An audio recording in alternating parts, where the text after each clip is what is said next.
Hi and welcome to NewsReal with Joe and Neil. I'm Joe. I'm Neil, and Donald J. Trump is still the President of the United States of America. No. Well, I was just thinking about it. It's no matter what you think about the guy at this point, love, hate, maybe you used to like, but now totally disappointed in him for being a sellout or whatever. It's still an amazing fact. I know we're sick of hearing about him, like after 2-3 years, but it's weird. It's in itself like what we're about, it's a sign of the time. It's completely nuts. This guy comes out of nowhere and he's the president of the United States. He's previously famous for being on TV. Mm. And he basically does a kind of a corporate takeover of the Republican Party. In a sense, he's Republican in name only because he's carried along so much of the Republican Party that still hates him, really, most of them. Mm. It's nuts. And so we just had the midterm elections in the US last week. Crikey, what was it? Was it a draw? Yeah, more or less. I mean, There's no blue wave for sure. no. I mean, it didn't sweep Donald Trump out of the White House, so it didn't succeed, right? That's kind of what I was getting at. He's still the president. He should have been gone, yeah. And he's not going to be gone. He's not going to be gone. It's all nonsense. That's what annoys me. Is like these people have spent the last, 4 years or maybe 8 years screaming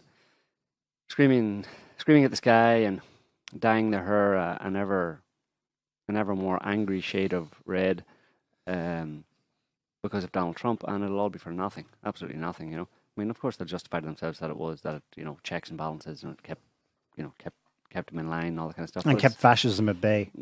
Nonsense. It's much more complicated than that, obviously. But unfortunately, people, as we often say on this show, is people just don't really think very well, for the most part, and we don't really know how most people think because most people don't actually express their opinion on this. That's what we have to remember all the time.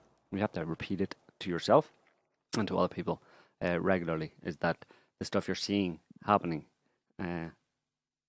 via the internet, on the news, let's say, in terms of this social divide, this apparently increasingly acrimonious social divide between the quote-unquote left and right, is represented by a minority on both sides. Mm-hmm.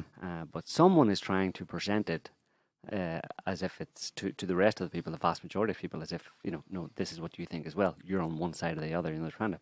There's a sense that something or someone somewhere, I don't know, consciously or not, but there's an effect of trying to pull as many other people who are trying to remain rational about it into this fringe kind of debate, Although it is something that does apply to all other people in the country, but it just isn't as the vast majority of people, not in the country, but like in countries that are involved in this, they're not extremists themselves, They're just a bit lost and not sure of what's happening and not sure what to do and not sure if they should or shouldn't take a side. And they have opinions on this, yes, that, but not that. And, so it's nuanced for most people. And if you ask them, I'd say most of them understand that it's nuanced, but there's this extremist group, particularly on the left. But also, it's easy to pull out the right, the KKK and the tiki torch carrying white ultra nationalists or white supremacists and stuff like that. Jews will not replace us, those guys. Yeah, Hail Victory Brother and stuff. It's easy to bring them out and say, see, here's the other side. Mm-hmm. Not really. Those people are super extreme, super fringe. Yeah. But so it's sad that this will have really come to nothing. Although at the same time, it's very informative for people who are watching and trying to pay attention and to try and understand the situation. It does provide a lot of insight that previously was not available, let's say, or wasn't on display to human nature and to the way that society works and the world works and the way human beings work. So that's all very valuable from a knowledge, learning and growth point of view.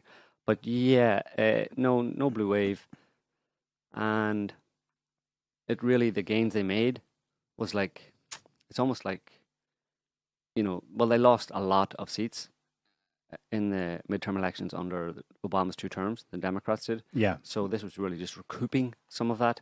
And historically, the party that's in power usually loses seats, at least in the Congress, during the midterm elections, because it's like, we're bored of this president now after 2 years. Let's,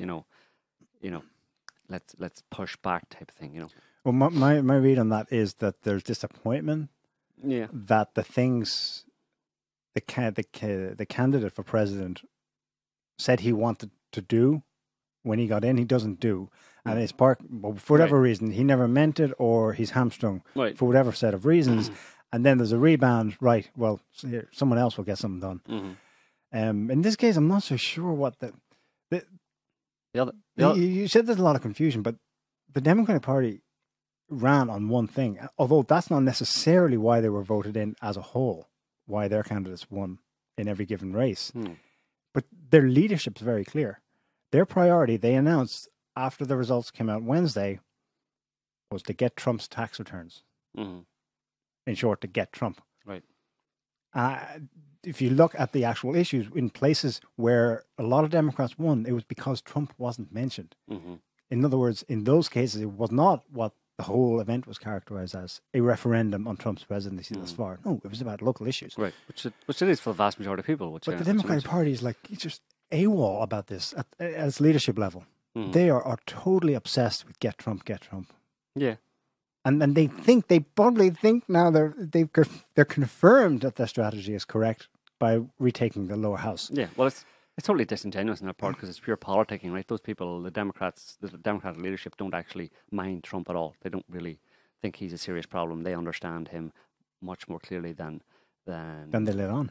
That they let on and much more clearly than they want the average person, the average Democrat, to see Trump in the way they want them to see Trump. They want them to be forever, never Trump, and vociferously and stridently anti-Trump, because it ensures it keeps their base. It keeps a Democratic base with an eye on the next election. So they're only too happy to allow this hysteria over anti-Trump to carry on, while at the same time recognizing that when it comes to actual politics in Washington and stuff, they're not. It's business as usual. There's no big deal, and they can do deals. I mean, Trump is no different than George W. Bush in that respect. I mean, the silly party politics goes on, irrespective of which Republican leader or Democrat leader is in power. There's a long-standing way to do business or do politics in Washington, and Trump hasn't changed that at all, really. But there's a definite hystericization of the population, deliberately facilitated by the Democratic leadership in order to keep that base on song and strongly supportive of the Democratic Party, i.e. with a view to the next election, primarily because the Democrats probably in a long time have not had the level of allowing even for the fact that it's a relative minority. But when it comes to just anti-Trump, a lot of people have been infected by Trump's a traitor, Trump's a sexist, Trump's a misogynist, whatever. A lot of ordinary people have been infected, or ordinary Democrats have been affected by that. And it's a long time since the Democratic leadership had that level of anti-Republican, i.e. the other party, sentiment in their camp with leading up to the next election. So it's a long time since they had, as they say, a chance to really sweep to power, for sure, in 2020, but by leveraging this anti-Trump, which they do disingenuously and but purely for political purposes, political reasons, and to secure their own jobs and secure individual Democrats and the Democratic leadership want to ensure that they don't lose their jobs or get kicked out in the next election, or after the next election. So that's all it's about, So the people are just, as usual, the emotionality of the population is being leveraged for a specific purpose, for a specific selfish purpose amongst the political elite. It was the most expensive midterm campaigning ever. Most money thrown at it. And then I think turnout-wise, it's certainly way higher than recent history. It used to hit something like 50-60%, which is basically the same as the general election, or election for the president. But actually, no, sorry. Wikipedia is saying here. Well, it's usually a lot lower than that. It's usually the last half century is about 40%. Yeah, it's usually way below 50%. But have they got numbers out yet for what the turnout was? I have read that it was 114 million people voted out of potentially 210. So it was over half. Yeah, well over half. Yeah, so that's a big turnout for midterm. That's a third higher than the previous midterms. Right. Yeah, but just talking about disingenuousness, that disingenuousness and fecklessness amongst the voters is exemplified by the firing of Sessions. Of course, since the Republicans increased their majority in the Senate, and the Senate allows the president, or the Republicans the president specifically, to be sure that he can appoint Justice Department officials, judges, and all that kind of stuff, and also to fire executive branch nominees. You can do that because it's only the Senate has to approve, or we'll have the final say on that. And more besides, right? But so he went straight for Sessions, right? All right. Now they've got the Senate majority, increased Senate majority. He was happy just to immediately, pretty much, fire Sessions. But and Sessions was like the whipping boy of the Democrat Party for the past 2 years. I mean, they hated him because of his stance on immigrants and all that kind of stuff. He was seen as a real right winger, real kind of fascist Nazi, anti-immigrant kind of person. But to throw up that article, Scotty, on Sessions. Not that one. Yeah. So that's just a headline on RT.com. Resistance is suddenly okay with Sessions, the family separation advocate, Mm-hmm. So, the one thing that they've been screaming about, immigrants and separation of families, that was what Sessions was for. But now, because Trump booted him out, he becomes immediately, to some extent, a darling of the lefties who hated him for the past 2 years. So, they're and a bunch of them, Democrats and ordinary people, ordinary Democratic activists and stuff, were all. If you scroll down, there's an image there, right down towards the bottom, I think. It's all about the Mueller probe, because they think that Sessions getting booted out as the Attorney General will diminish the effectiveness of the Mueller probe. But there's this Democratic supporter woman saying, "I can't believe I have to march in favor of Jeff Sessions because the media just told me to do it." Yeah. But all right, if you say so. Because Orange Man bad, So these are obviously very unthinking people. I mean, I'm not going to single that. I obviously can't single that woman out or anybody. But she's articulating what the rest of them are probably right thinking or talking about, right, as they're there on the street. But the point she's making is that whatever it takes, anti-Trump. So it's ridiculous. It's not about policy. It's just we now hate Trump for being Trump, just because of who he is, and whatever it takes, he has to go. And that's what the vast majority of people are like. That's why there's this meme, this kind of like NPC meme, making fun of the lefties and Democrats. Like Orange Man bad. That's all. Basically, because that's what their whole. That's what it is. That's where it begins and it ends. Yeah. Orange Man bad. That's all. Yeah. Why? Just because. Because I've had it drilled into my head for the past 2 years, and I've been hystericized by the media. Mm-hmm. Mainly, that Orange Man is bad. That's all I know at this point. I've lost track of why he's bad. Their ignorance about this is it's multi-layered.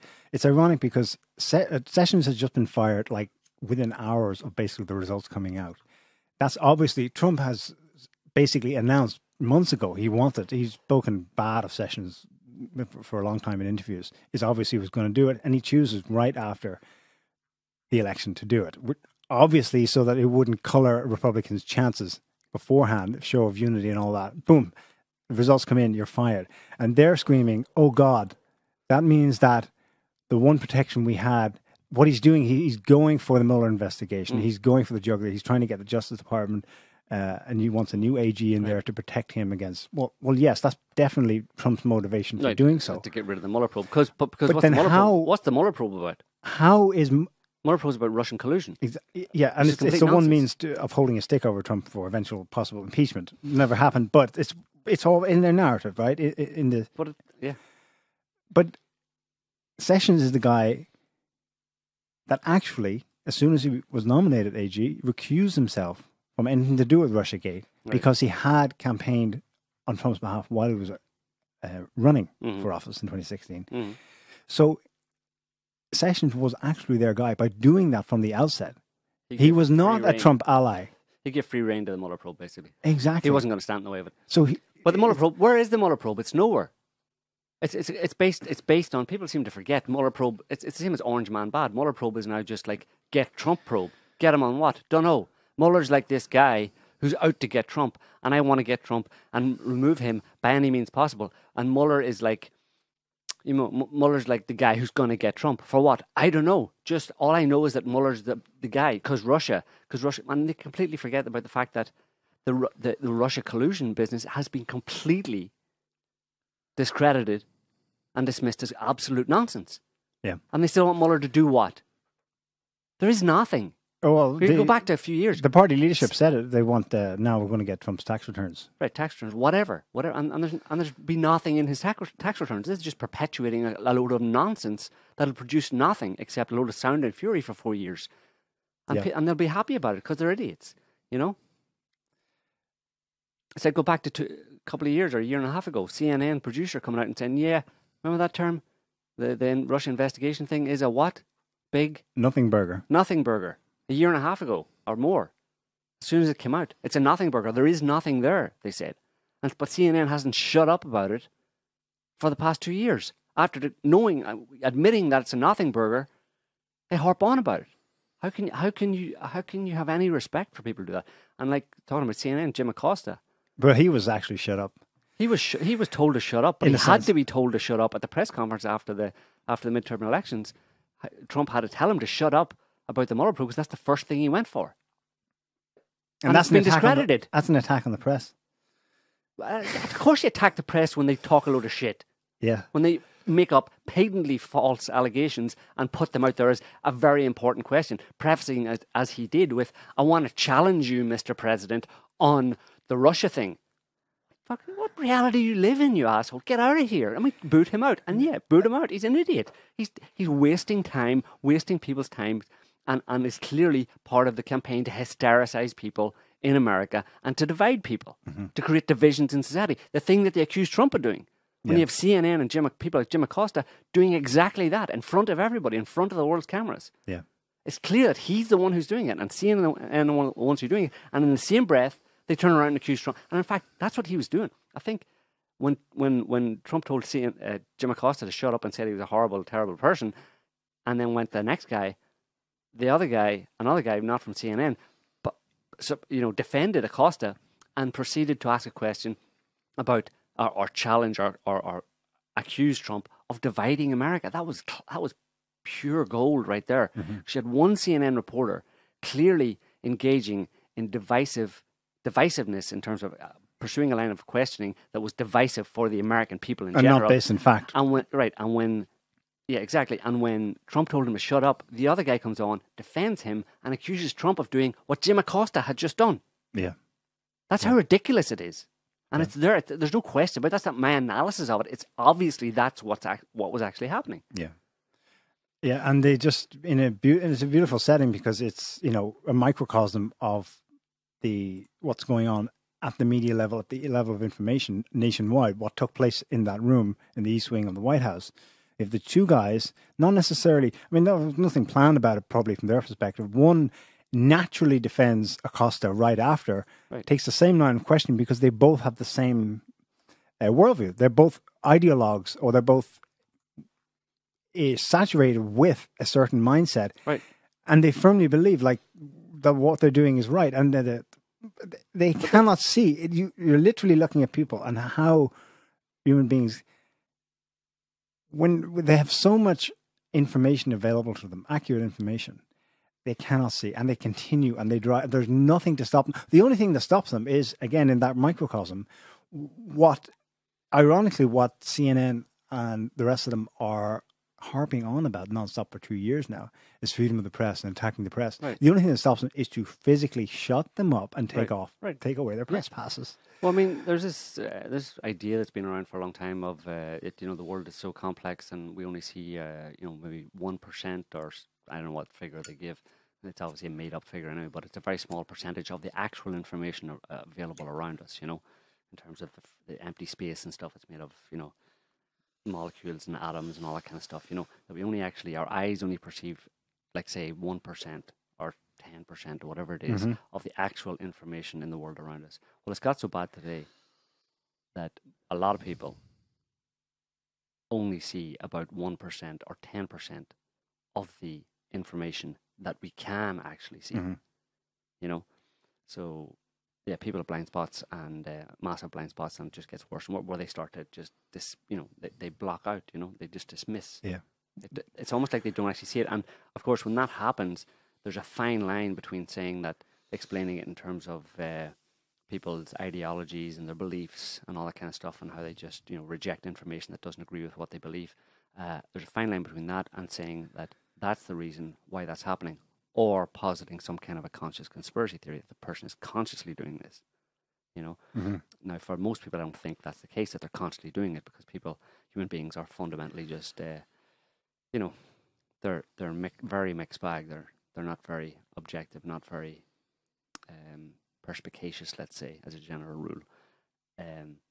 But I'd say that's where that leads into that idea of a conspiracy, a conscious conspiracy, and someone deliberately distorting information, knowing that they're doing it. That's been around for a long time, and you can understand why people go there. But I would say that the majority of people aren't doing it consciously, but it's possible always that there is someone higher up, if you want to use that term, somewhere else with more understanding, more awareness, who is doing that kind of thing consciously and leading other people into a trap, in a certain sense, or leading other people into false beliefs. And they for their own they periodically make themselves known. Again, it's not clear, but it can be sort of seen in relief. So the obvious incident in the United States would have been when Trump was president-elect, and the intelligence community, in quotes, spoke up. You didn't see them. Well, you saw some of the reps, maybe like Clapper and former heads of John CIA or DCI, but on the most part, they're anonymous speakers from one voice or uniform. They were 17 agencies, then they became 4, whatever. They drop in the insinuation that becomes propagated nonstop across all the media that Trump is a traitor because of Russian collusion and all this stuff.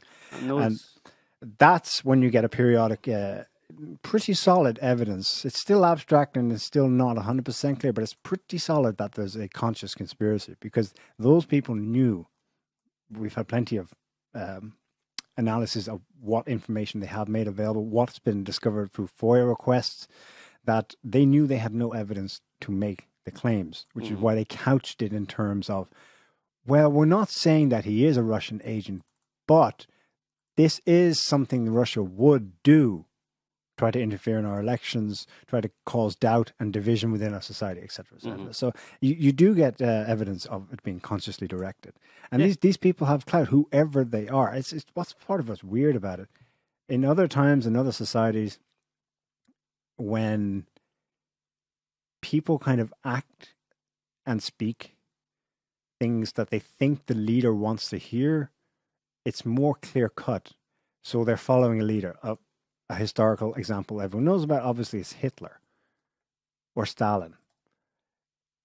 People will say what they think is what is supposed to be said. In the United States, it's a bit strange. In our time, it's more like the nameless and faceless voices that everyone's views and the way they shape what they say and what they believe. They're trying to match. They're trying to speak to the Führer, but the Führer is not a person, and it's kind of invisible. It's very odd. What is this? It's a strange streak of authoritarianism, because there is no actual cult of personality that there. It's much more abstract, like the gods, in quotes, of the intelligence community. Right, yeah. Well, they're elevated to a godlike status, basically, because they're in the shadows and all that kind of stuff, So, I mean, you go back, it's over a year ago now. This is the video here. Inside you with this. This is the latest statement, latest tweet, as you were just saying. President-elect's latest. Yeah, this is Rachel Maddow and Chuck Schumer. This is January 2017. And just talking about the intelligence agencies, just go ahead and play it there, and you'll hear what the point is. Latest unsolicited pronouncement on the intelligence community. This was his tweet just a little while ago tonight. You see the scare quotes there. The intelligence briefing on so-called Russian hacking was delayed until Friday. Perhaps more time needed to build a case. Very strange. We're actually told, intelligence sources tell NBC News, since this tweet has been posted, that actually this intelligence briefing for the president-elect was always planned for Friday. It hasn't been delayed. But he's taking these shot, this antagonism, this taunting to the intelligence community. You take on the intelligence community, they have 6 ways from Sunday of getting back at you. Pause there. So even for... There you go. Chuck Schumer said... conscious conspiracy. There you go. Right there. There's 2 years ago almost, January 2017. So, Trump wasn't even inaugurated yet, right? Correct. This was while he was president-elect. His inauguration. And it was about the leaks about the Russia collusion and stuff, and then it led up to the Steele dossier, and all it was ready in the air around that time. And Trump didn't want to turn up for their briefings. He maybe went to a couple, and he's like, I know this is a line of bullshit, because he just speaks his mind. He has since adapted. He's a lot more cautious of when he challenges them and how and blah blah blah. And he prefers to pick out. I think I've written about this. I think that's why he settled on firing back at them, engaging in the battle with them at the level of media, because after that he had his first press conference after the inauguration, and that's when he had his first blow up with Jim Acosta and went, "You're CNN, you are fake news," and it began Trump versus the press. Right. But I think he was taking a back seat from going Trump versus the intelligence community is too hot, because so he understood the intelligence community was getting back at him 7 ways from Sunday via the media. Exactly. I.e., they have control over the media, or the intelligence community in this situation, or certain aspects of them, are out to get Trump, and so is the media, and they're tag teaming him basically.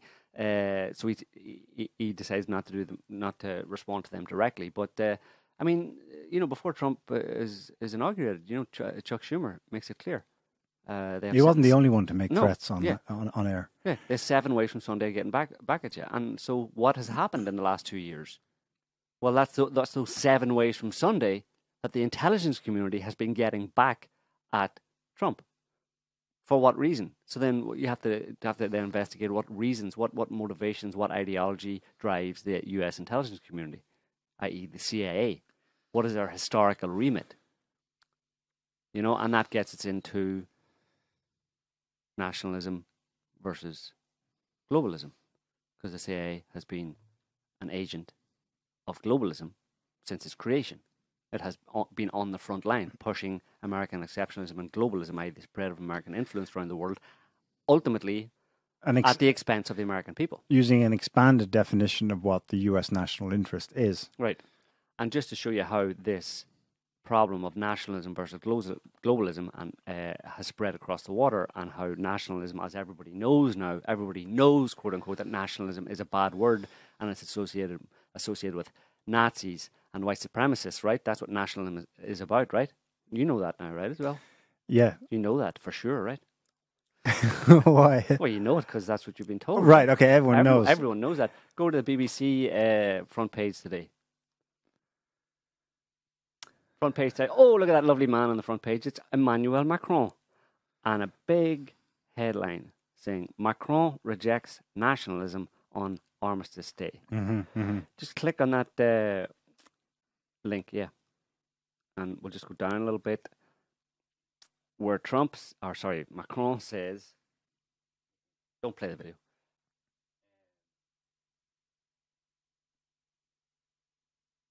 Well, whatever. Addressing leaders in Paris, yes, including US President Donald Trump and Russian President Vladimir Putin, Macron described nationalism as a betrayal of patriotism.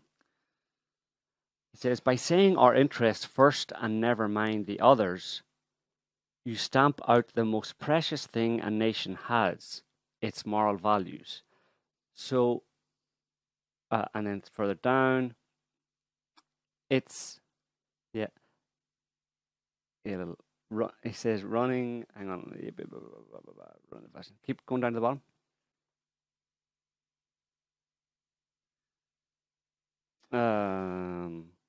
Oh, well, I've lost it. Anyway, that's more or less what he said. You can expand it ever so slightly on it, but not really very much. That's the whole can of worms that we're living with these days. What moral values? Which values? Well, he said, actually, there's how he expanded. Ruining this hope with a fascination for withdrawal, violence, or domination would be a mistake for which future generations would rightly find us responsible. Sorry, he was talking about fight for peace there. No, basically, that's all he said. by saying our interests first and never mind the others, you stamp out the most precious thing a nation has, its moral values. So how is moral values associated with... Well, this is the centenary of World War One. Right.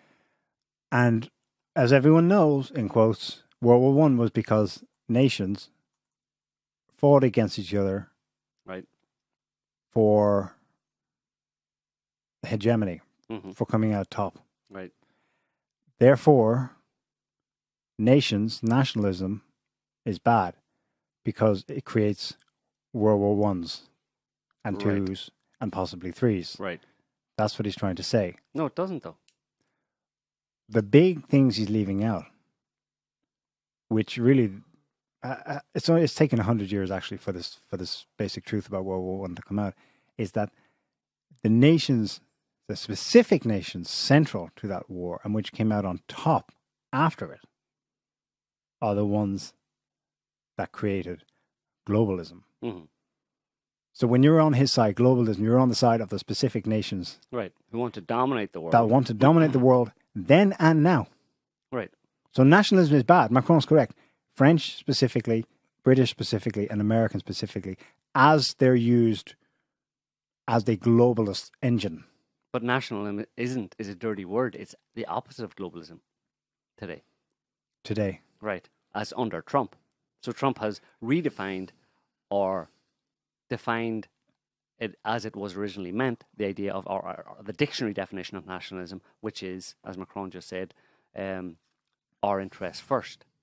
Yeah. And he throws in never mind the others. But that's kind of like a bit of a dig, you know. But our interest first is what all of these people are involved in. Macron's trying to say that he doesn't think in terms of our interests first. Of course he does. Mm-hmm. But he just wants a group of people in different countries to get together to dominate the world. And so in that context, going back to nationalism where you separate countries and each country looks after its own, you're actually working against globalism and against the domination of other people or as much of the world as possible. So the problem is that they're messing with the definitions of words. Mm-hmm. Right, which is a postmodernist kind of thing, right? They like to mess with the original definition of words and to confuse it to the point that people don't understand it anymore. But nationalism in the current global climate is obviously a good thing in its original definition. And it's not a bad word. It never was a bad word until it was made that way by... over the past 2 years, really, and maybe since before that with Russia. Russia got accused of being nationalist, and therefore, since Russia is bad, nationalism is bad. But they're just selectively using these words to demonize people for their own interest, and their own interest is to dominate as much of the world as possible. So they want to make nationalism a dirty word and use it against Russia because Russia is strengthening itself and can stand in opposition to the globalists. And by globalism, I mean the almost literal definition of that word, which is like spreading your influences around as much of the world as possible and controlling it and dominating it at the expense, invariably, of other people in the world. So for Trump to kind of pull back from that or to have any intention of pulling back from that can only be a good thing, especially in the context of what, of the era that we're in now, which is an era of the global war on terror. Mm-hmm. Waged by Western interests, and look what it's done. Mm-hmm. And in fact, it's that global war on terror and the insecurity that global war on terror and the terror attacks that have resulted and the refugees that have resulted, it's those effects that have given rise to nationalist sentiment in many countries. Because when people feel that insecurity in society, like things are breaking down, they tend to kind of close ranks. And when they close ranks, they look to their kind of in-group, and that's based on, can be based on religion or ethnicity or just cultural values. Basically, they kind of close. They try to find their own to feel secure and safe as a response to this pervasive sense of insecurity in society. And it's interesting that this happened at the same time as you had the destruction of religion. Which also meant that people who the destruction of religion, of Christianity, of Catholicism, particularly in Catholic countries in the world, because of the child abuse thing in the Catholic Church and stuff, has increased that sense of insecurity among people because in hard times or difficult times or scary times, people look to religion for a sense of security. So it's not surprising that people are feeling this way and that you have this rise of nationalism, and it's not something to be condemned, but it is condemned because people pull in, the people who want to condemn it, the globalists, let's say, who want to condemn it, pull in the far right sentiments, the extreme fringe nationalistic sentiments, which is xenophobic and racist and all that kind of stuff. But the vast majority of people who express nationalistic sentiments are not that. They're not racist or xenophobic or any of those things. They're not extremists. They're simply people who are reacting to the current prevailing climate in society in Western countries that has been produced by the people who want to stop them from being nationalist, who want to squash out nationalist sentiment in favor of globalism. But it's a globalism that has created this sense of insecurity in the first place. Mm-hmm. Yeah. So it's a setup. Just trying to understand, if I can, how Macron believes this, though. He'll agree with you and then say, yes, but from that insecurity stems, it goes too far. And history has shown us that it goes too far, and it spills over, and then there's war. It goes outside of the borders, and there's wars. And that's his understanding of the history of World War One. That's too easy and too simple. It's oversimplified. I mean, how long are we going to use Nazi Germany as the benchmark for how nationalism or national movements or whatever occur? Is the only time in history that nationalism kind of took hold in a country, a nationalistic sentiment took hold in a country, is the only time that happened Nazi Germany? No, of course not. Well, so why is that the benchmark for any time it would ever happen now, today, or again? It's ridiculous, and we live in such a totally different age. I mean, how many people were alive in the 1930s? In the world, there's probably like 2 billion people. Now we have 4 times that population. We have a radically different world. We have a globalized world. We have mass communication. We have the internet. I mean, it's so radically different that to reach back into history 80 years ago and pull out the example of Nazi Germany and use it all the time as this is what's going to happen, it's beyond idiotic, So I would kind of dismiss that argument. I mean, I dismiss the Nazi Germany. Of course, we should dismiss the Nazi Germany argument because people are being called Nazis today all the time. Mm-hmm. When it doesn't apply to them at all. If I don't like what someone else thinks, then they're a Nazi, right? Yeah. It's a real mess, and it's not obvious what the solution is, except to try and make some sense of it.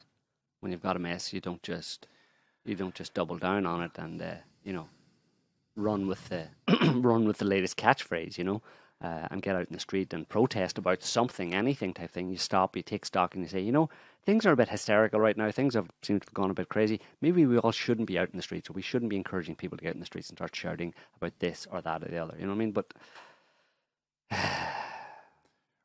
I think it's interesting that World War One was a profoundly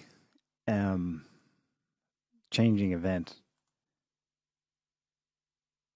because it kind of created the modern era, modern and then also postmodern, and that now 100 years later, on the anniversary, right in the middle of all this other stuff that's going on, it kind of brackets the end of the period.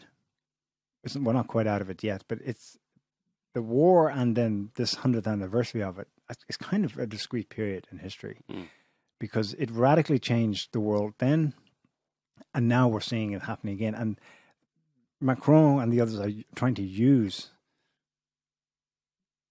that event then to maintain, to uphold the moral virtues of the world they created, they believe, and beyond that, then structurally the system and how it is, and they don't want anyone to change it. Obviously, that's a pointed reference to Putin and to Trump. They're trying to use the events of history ostensibly as an example or a reason why we need to continue on the way we're going. Yeah. But the problem is that the way they are going is going to cause a repeat in the history that they're using.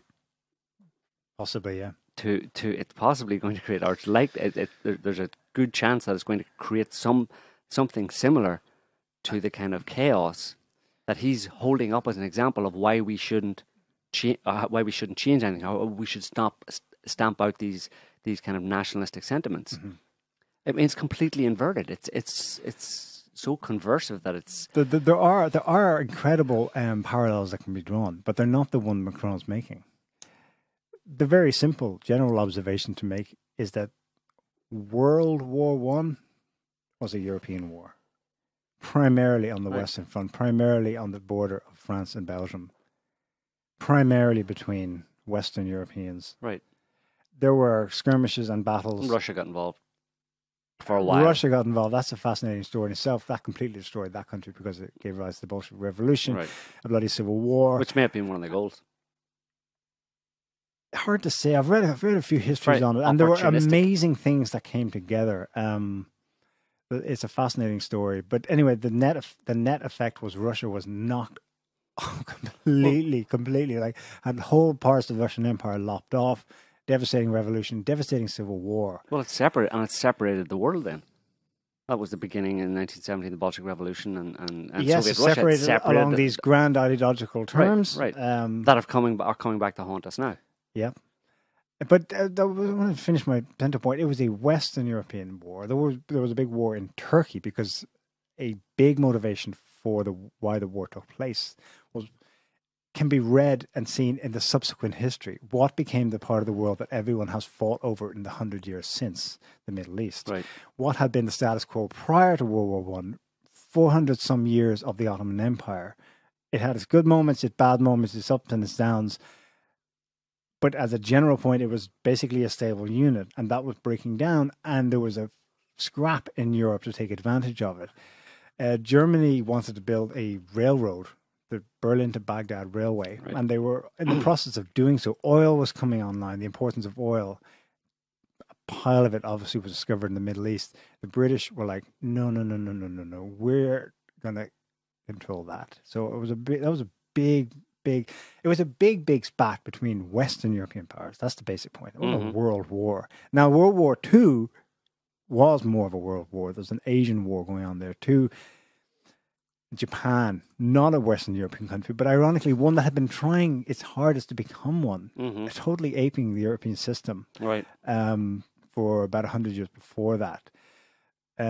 So, World War II was global, but the causes of it are obviously all to be found substantially in the fact that there was a European war in the first place. Anyway, so bringing that back to in the broader sense, the parallel with today is that where is there likely to be the kind of horror that Macron's talking about? Where is it likely to happen? Should it happen and manifest in a similar way of chaos and possibly armed conflict? Europe, obviously, with the mass migration, mass immigration, the social chaos, the left-right divide, the right divide, all the different cleavages. It's going to happen in Europe again. And Macron, I think, I'm going to assume he's sincere in his ignorance of the role people like him, people of like mind like him, play in bringing about the very thing they're warning must not change in the world, lest that situation come about. Right. And he's an active agent of it. Right. Unknowingly, he's a tool. I'm going to assume he's a complete tool. Yeah. He's holding a Paris Peace Forum where they're all talking this afternoon, some of them anyway. I mean, how weird is that? Again, it's not really quite the same parallel, but there can be some made. Where did the great big post-war summits take place after Versailles? And Versailles was like, everyone knows, it is, fairly accepted that Versailles was extremely unfair. It certainly surprised the Germans. They agreed to an armistice on this day 100 years ago because they thought they were getting, from the back channel communications they thought they were getting a much better deal than they were completely shafted by Versailles. And that obviously laid the groundwork for World War II and redressing grievances. Right. And the horse trading that went on at this conference, you would not believe.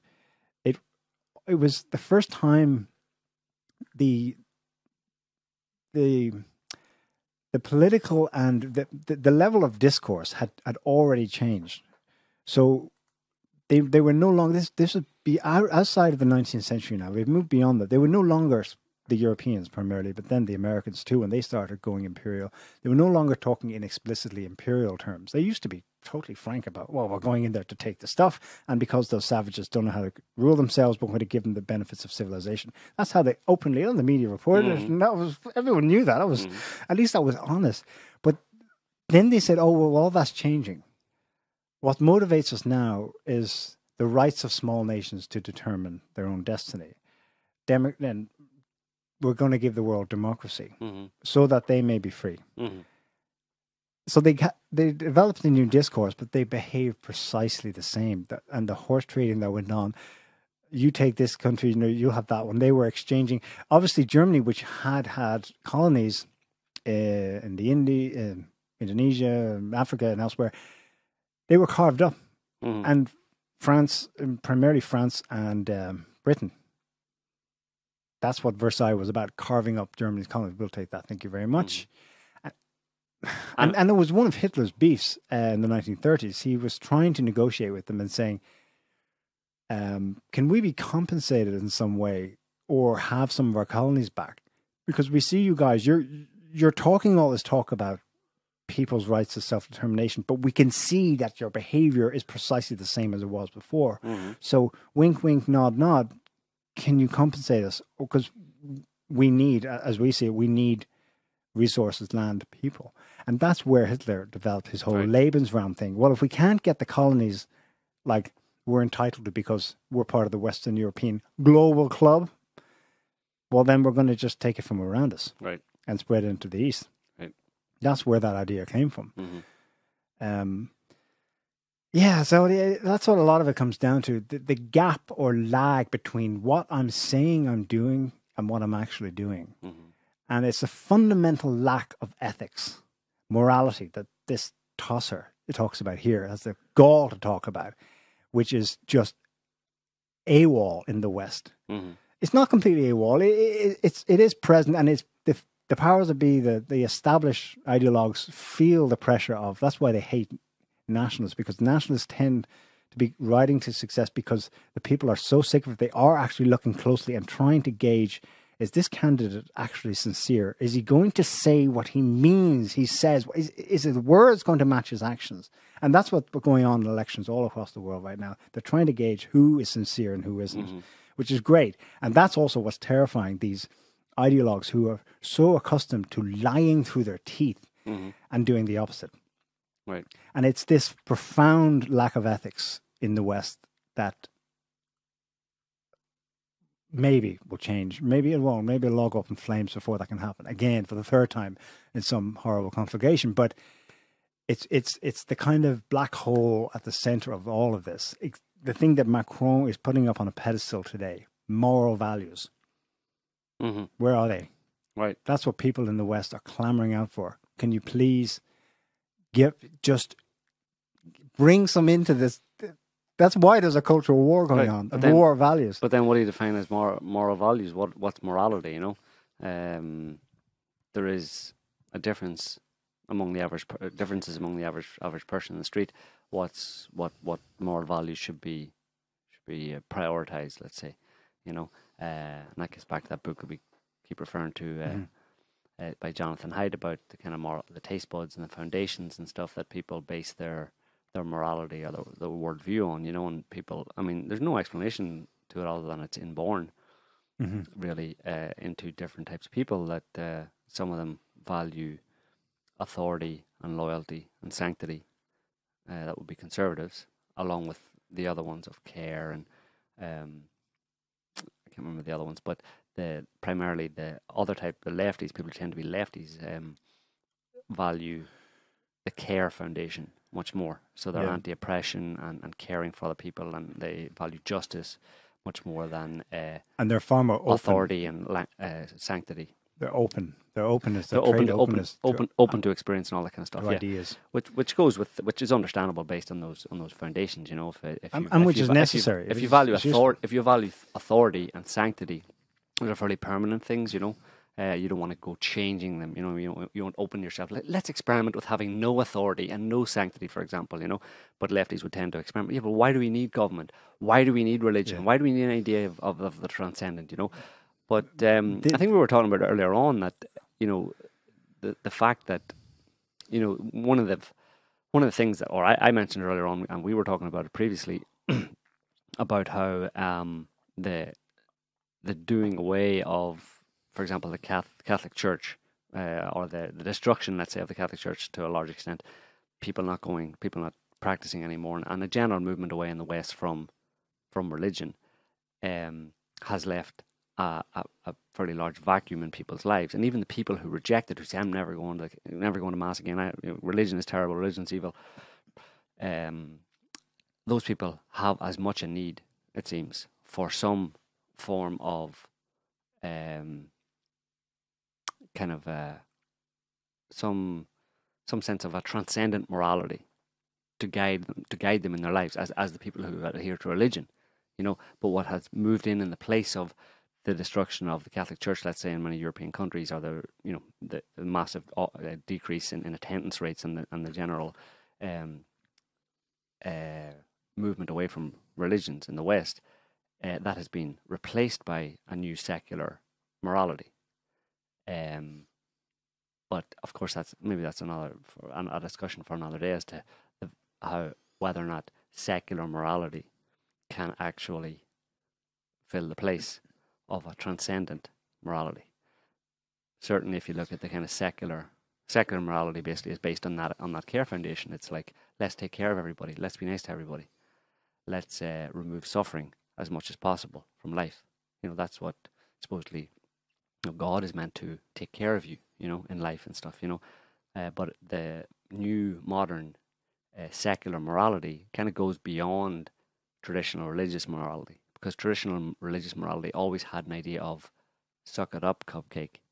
Life's not a walk in the park. Mm-hmm. I never promised you a rose garden type thing. Mm-hmm. You're going to have to. And in fact, there's some suggestion in many religions that suffering is actually very useful. But the new modern secular morality that has come in to replace the doing away of Christianity for many people advocates for the complete removal of all suffering. Yeah.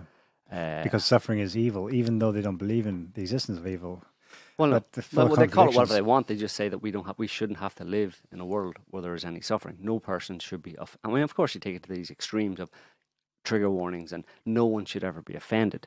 It's a logical end result. If you canvass all the people in a new secular morality, and ask them, and you have to cater to all of their whims, right down to the minutiae, and you have to cater to everybody's sensitivities. And ultimately, you would have to legislate for all of those sensitivities. You go around the population and ask every single person, what offends you?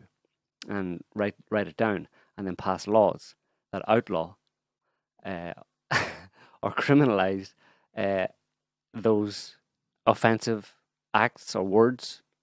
And that, I mean, we're pretty far along that pathway, actually. It's moved extremely rapidly, in that direction. Mm-hmm. I mean, we've talked in previous shows about the police, going after offensive posts on Twitter rather than trying to catch burglars and stuff, It's crazy. If you're anything slightly to the right and beyond of the far left, at least in the sense of the postmodern, the kind of left we have today, there are different kinds of lefts, I think. But right. If you're slightly to their right, you're a fascist. Yeah, I mean that's extremism, and you get insulted. And it's further along than that. There are real world consequences. I mean, not many people are going to jail yet, but that's coming possibly. Yeah. As it is, though, a lot of people are losing their livelihoods. Right, but that's totalitarianism. Yeah, I mean, when the state legislates to that extent, or criminalizes, essentially thought crime, or hate speech crime. This person said something and it offended me. He should be fined. He's being prosecuted for saying something that offended me. I mean, that's totalitarianism. That when the state reaches that far into people's ordinary lives, where in the schoolyard, where some guy in the schoolyard called you a name, instead of just calling them a name back or even getting into a fight or something. No, the state has to intervene before any of that happens. As soon as the offensive word is uttered, call the police. Yeah. That's totalitarianism. That's the classic kind of almost archetypal definition of totalitarianism. There are new other ones though that are definitely new. Like it's barely it's coming online in the public discourse now, but it's been going on for decades, and that's what's been taking place in apparently totally apolitical environments like family courts when it comes to the father's right to see the child. We know about how bad it is in the United States of late because there's been some activism to highlight the issue, and then some very important books written. MRAs, men's rights. I'm currently reading a book by an Irish former journalist, intellectual called John Waters, and he's written about it extensively. He was writing about it extensively in the 1990s. How bad this... He couldn't believe it. So it's been a long time coming, really. Yeah, a long time coming. Like the appalling lack of any kind of oversight. Here, in a way, it's bizarre. It's almost like the state, rather than the state enforcing odd and strange new cultural values and norms, they took a totally hands-off approach. But the ideology was coming in through family courts, not even the judges adjudicating in the cases, but through clerks who would just, in the absence of a judge, just formally stamp and make a decision. And they were making up the laws as they went along. Right. It's unbelievable. It's been going on for decades. And this is how it's crept up on us. It's coming in through everywhere. It's not just that there's a powerful source at the top of the state dictating things all the way down through.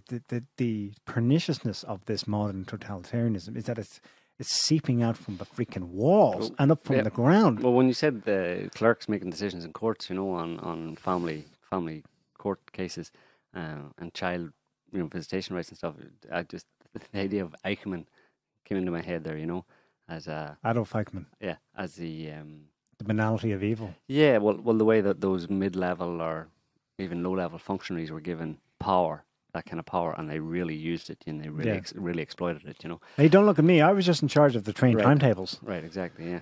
Yeah, but what were they for? Right. But the argument against that, actually, obviously, it's something that Jordan Peterson has talked about a lot, and the argument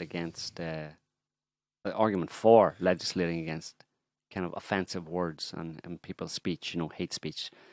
He's repeatedly made the point that you can't do that. Who's going to decide what hate speech is? And obviously that goes very quickly towards totalitarianism and stuff. And so you can't do that. And of course there is hate speech, but there are laws to stop hate speech. There's incitement to violence and stuff like that, where you publicly try and get someone beaten up or killed or something like that. You'll be prosecuted for that. And there's obviously defamation laws and all that kind of stuff. We can't just say whatever you want. But beyond that, people just speaking bad, being racist, making racist statements and all that kind of stuff, that exists, obviously. But generally speaking, it's a very small number of people who are extreme in that way. But then the argument is that, but people will be pulled into that. You can have a Nazi Germany kind of situation where the Jews are all demonized as animals, that it spreads from an extremist element to the rest of the population. So the problem isn't hate speech in that respect. The problem is the fact that it spreads. Why does it spread to otherwise normal, decent people? Why does that kind of fascist or extremist or totalitarian ideology spread to ordinary people? And that's the problem, is that it spreads, not the hate speech itself amongst a very small minority. So you have to find a way to stop it spreading. And Peterson's approach to that is the answer to that is to strengthen the individual, so that a person is not so easily caught up. That's the antidote. In that kind of hysteria. Yes, and the antidote cannot be administered from the top and out. No, it has to come from the bottom up, and you have to strengthen. Not only do you solve that problem by strengthening individuals, making them more aware, having discussions, helping people to talk about these kind of things and think in nuanced terms and explore the complexities of it, but in that way you stop that infection from spreading, because people are more capable and more able to kind of say, hang on a minute. More immune. Right, more immune to it. They're able to say that, hang on a minute, that's crazy, that doesn't go anywhere good. But also you you benefit from strengthening the individual. You have more capable individuals in society. But that's one thing that seems to, that the powers that be, if you want to call it, or the dominant kind of ruling class and discourse writers today don't want to happen. Yeah. And that's why so many people seem to be, so many of those types of people seem to be attacking Jordan Peterson, because they don't want anybody to advocate for the strengthening of the individual in society, because stronger and stronger individuals in society would require less interference and control and nannying and mollycoddling from the state. So of course it's a power game, really. Basically, politicians want to have control over people because they enjoy controlling people in a kind of, some of them in a sadistic kind of way. They also enjoy killing them in a sadistic way. Jordan Peterson focuses on the level of the individual. There's a kind of a level out from that is a common approach from traditionally conservative people on the right, which is that the family should be strengthened. That's a big thing in the United States, certainly, at the level of official discourse of the Republican Party and so on. But the extent to which it's actually upheld, no. But families are under attack, obviously. Have been for a long time. There's one guy, Tucker Carlson. That's his whole thing. This is like the family. Look, can we all just agree on one thing? Yeah. But you can't get people to agree on one that one thing. No, you can't. But for him, anyway, it's foundational, and his argument is very solid. So that's been his. Besides being known now for defending Trump for the last 2 years, that's been his thing for a while. Anyway, I want to mention, because he's been in the news himself. His house got surrounded by Antifa last week. Antifa. Who the frick's Antifa? They were spraying the bunch of nut jobs, but no less pernicious because of that. But yes.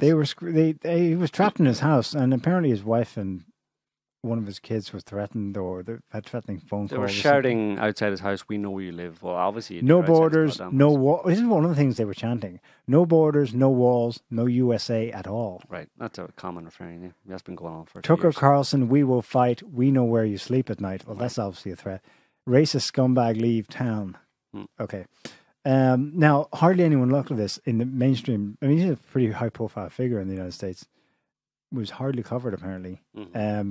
But it happened at the same time as Jim Acosta was being fired from the White House press corps. But then later in the week, I think it might have happened yesterday, or I think it might have been yesterday. Tucker was in a bar in DC, or a club with a bar in it, and someone started hurling insults at him. A gay Latino man, his name's not been published anywhere, I don't think, started calling his daughter a whore or something like this, which obviously set Tucker Carlson off. He had a few drinks, and then they were close to getting into fisticuffs right there in the bar.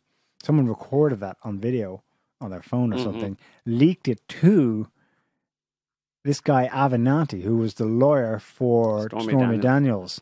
And I think that's not a coincidence. I think with having him on board here, I think he's been set up between the provocations at his house and this, trying to provoke him into an assault case or something, or a homophobic case. Who knows what? They're trying to Me Too him to get him fired from Fox. This is what's amazing about this. This is what again speaks to the totalitarian nature of this. Even when there's just one or a few, but he's probably the most high profile, one voice left, no pun intended, in the mainstream, that's in toto, in substantia, stands for everything that they absolutely freaking hate. He has to go. Right. They will not stop until there's all gone. All those voices are gone. You only have one message. And he's so reasonable. Tucker Carlson is so reasonable that people of the old left in the last 2 years are avidly listening to him and going, totally agree with you. And those people think that those voices should all be drowned out. They should go. They should never appear again. Any kind of more conservative or right-wing voices, whatever, because they're so convinced that their version of, the way the world should work is self-evidently true. I mean, who can argue with the idea that don't oppress people? Do away with suffering. Yeah. Nobody's offended. It all sounds kind of good until you think about the details and think about life and think about your own experience in life. And for example, think about how much you have learned from experiences in which you had to suffer. That is the stuff of human evolution, basically. Yeah. It's unfortunately, but that's the way it is. And it doesn't kill anybody. It's just difficult. Suffering, hard times in your life is the stuff of human evolution. And it's through which, it's the medium through which human beings learn the most valuable and important lessons in life, which is pretty much the main reason for existence, is to learn and grow through increasing your understanding about fundamental truths, let's say, about life, and you get that through suffering, through adversity. And these people want to remove that. They want to stop learning and growing. Ultimately, they only want to learn and grow through positive experiences. But just look at your own life and tell me if the only things you ever learned that were valuable were through positive experiences.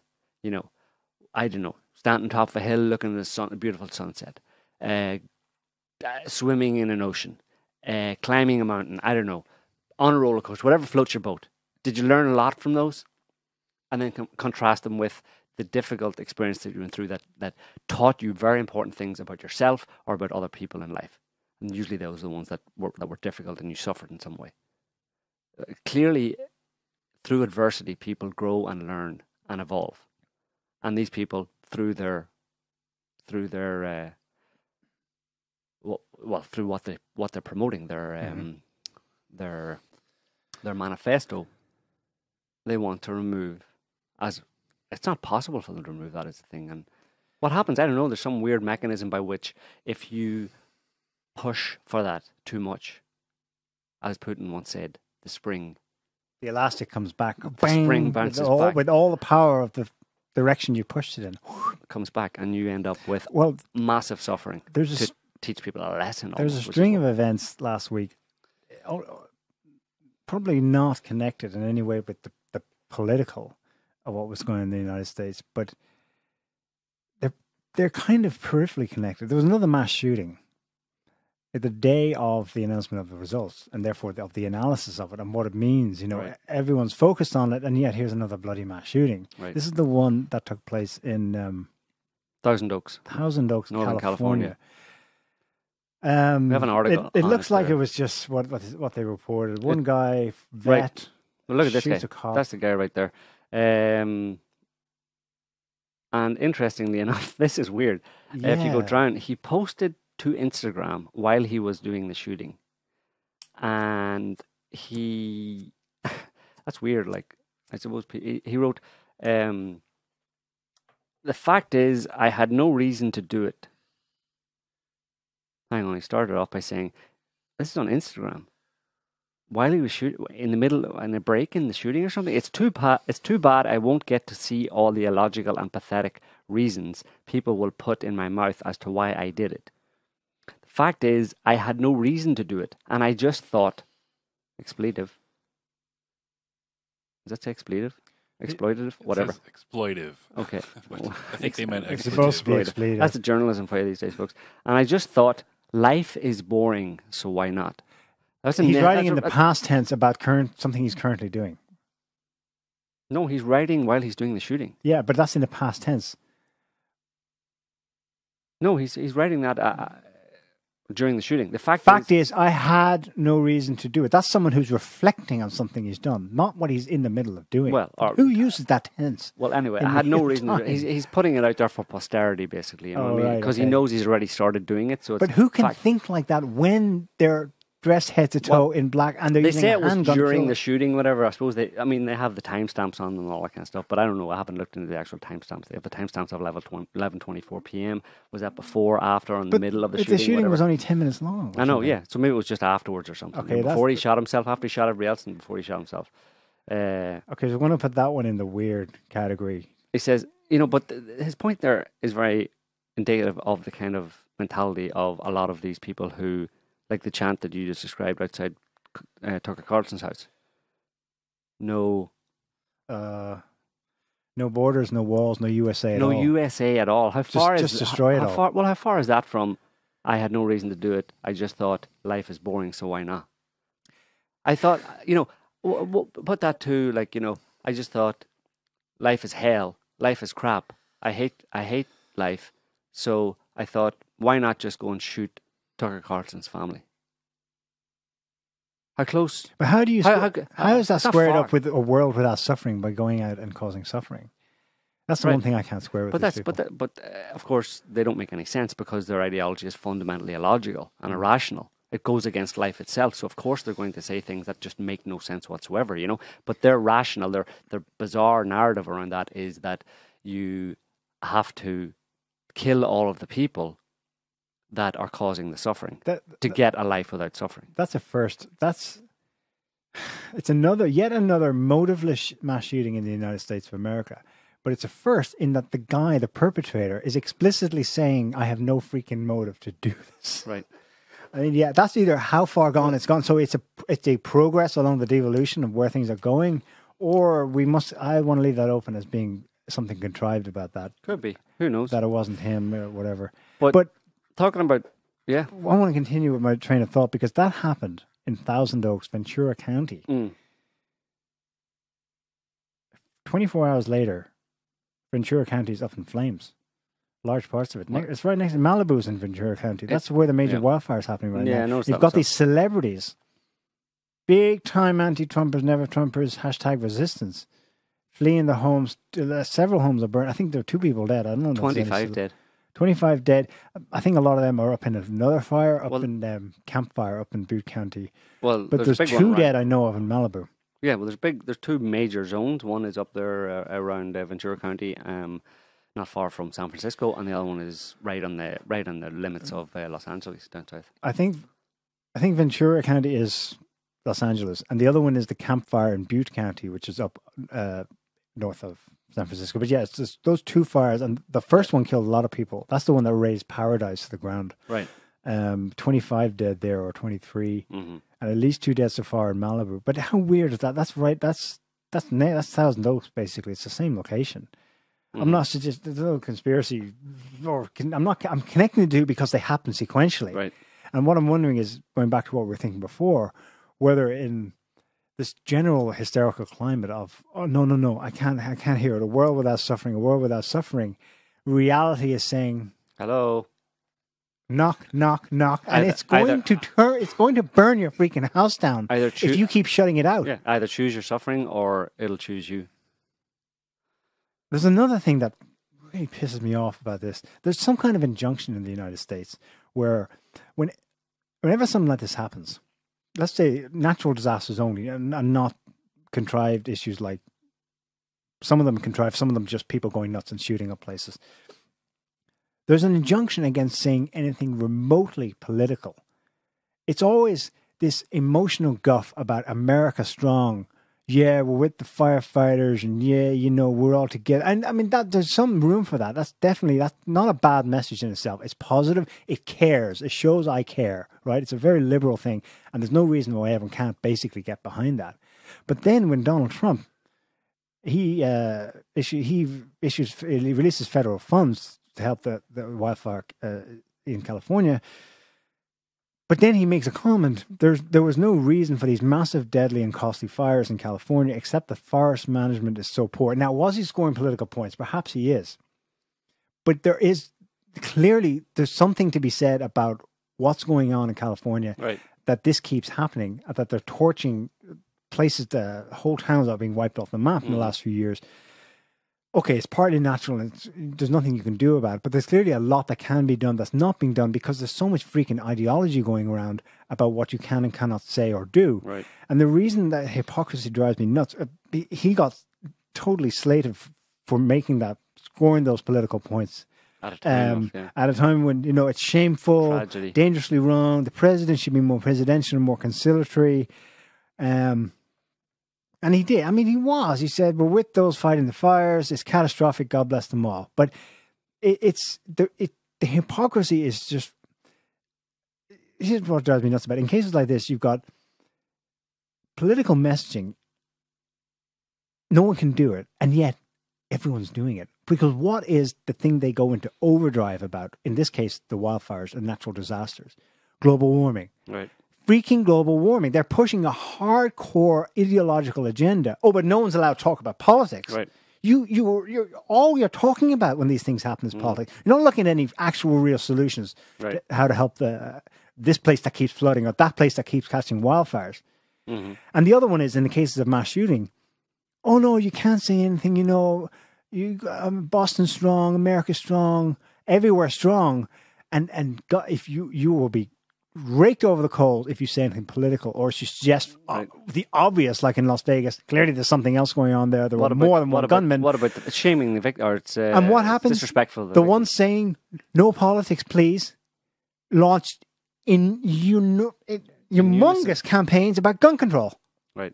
Which is obviously a bogeyman, the targeting of the American right. But that's the irrationality and unrealism of those kind of lefty ideologues who propose a solution to, let's say, a specific problem, a problem like fires in California, whatever. Their solution is, let's reduce the entire world's carbon footprint.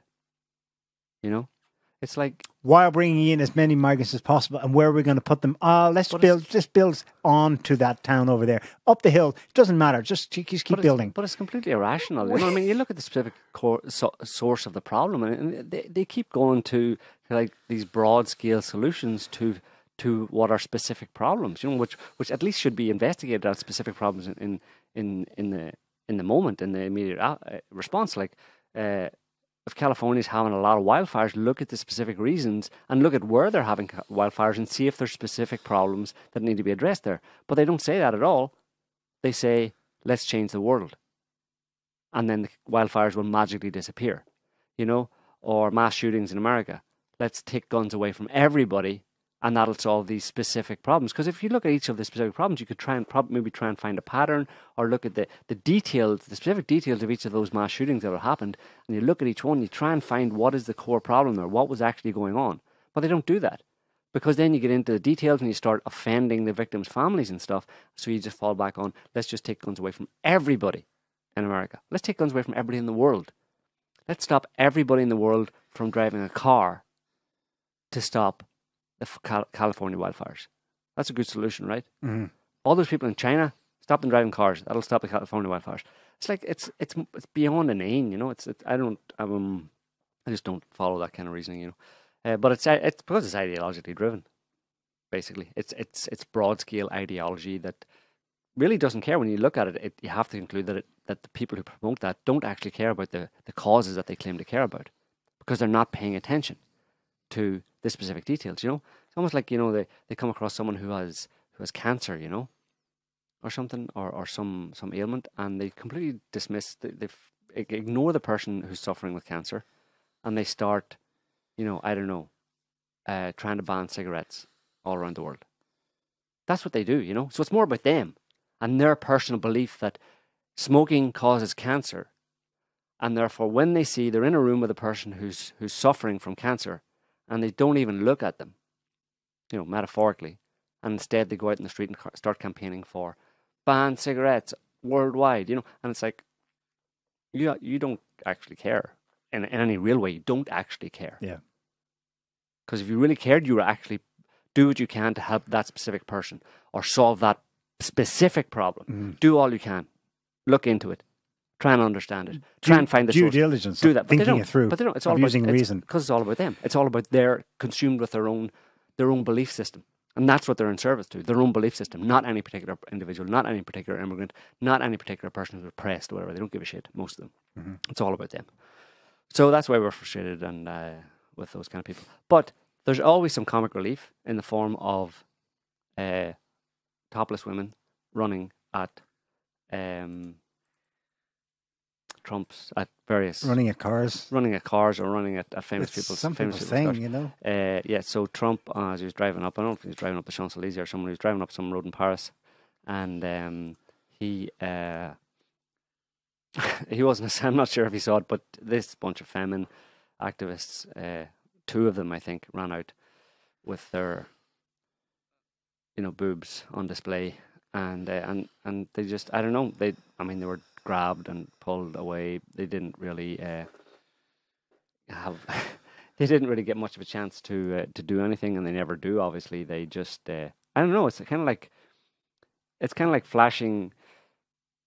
That's the form of protest or something.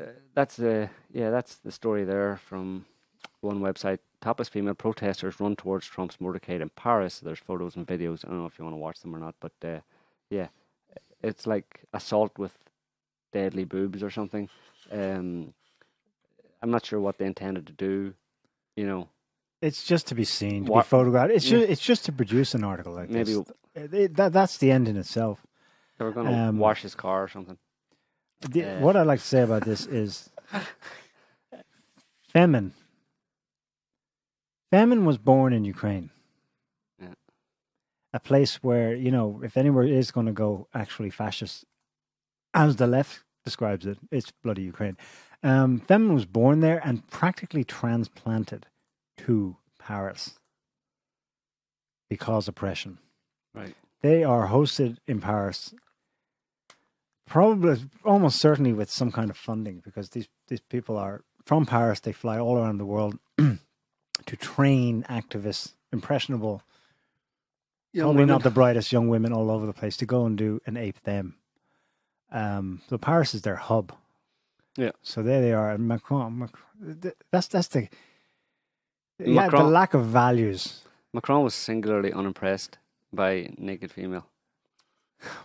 Was he? Yeah. Do you know why? Well, because he's a married man and he doesn't need to be assaulted by such immoral acts of depravity. He's not so much into naked or topless young women as he is into naked or topless young men. Young black men specifically. Perhaps. I'm sure he's into diversity, so he's not racist in that respect, He's like he'd take all comers, But yeah. He's open to, He's open. He's a good diversity president, yeah. Anyway, enough said about that, the better. Yeah. Anyway, I think maybe we'll leave it there for this week. I'm not sure there's much else to talk about. Of course, there's always other stuff to talk about, but one question we had was, what's Putin and Trump going to talk about? Well, apparently they just shook hands and had like maybe 3 or 4 words or something. That's the latest. They did have actually exchanged a few words on the sidelines, because apparently they were put together at a seating arrangement for the war memorial, but then they were moved. Someone actually moved Putin away from Trump, so he was pushed away. So then afterwards, he just got. There was an opportunity potentially for them to sit and chat while they were sitting near each other, but then someone moved them. My top insider, yeah, your Kremlin insider, informed me. I have the privilege of breaking this news that Trump said to Putin, "I got your back," and Putin said back to him, "Yes, everything is going to plan. Carry on." So that's what they said. Interesting words. That's maybe we have to do. What can it all mean? We'll have to do a show on that. Putin said, "Yes, my hackers have everything under control. All is going to plan." Yeah. So they didn't talk much anyway. It was just. I think we're going to have a meeting. What they weren't going to bother with this Macron's Paris Peace Forum. Yeah, last I heard was that they just had a few words or whatever, and I don't know if Trump's going to take off pretty quick, after today, probably this evening or something like that, so probably not much will come of it. So, yeah. Anyway, I think that's more or less all the news that's fit, or that we're fit to talk about for today. So, if you like this video, subscribe, like it, whatever, share it around. We'll be back next week with another show. So until then, thanks for watching and have a good evening. See you next week. Bye.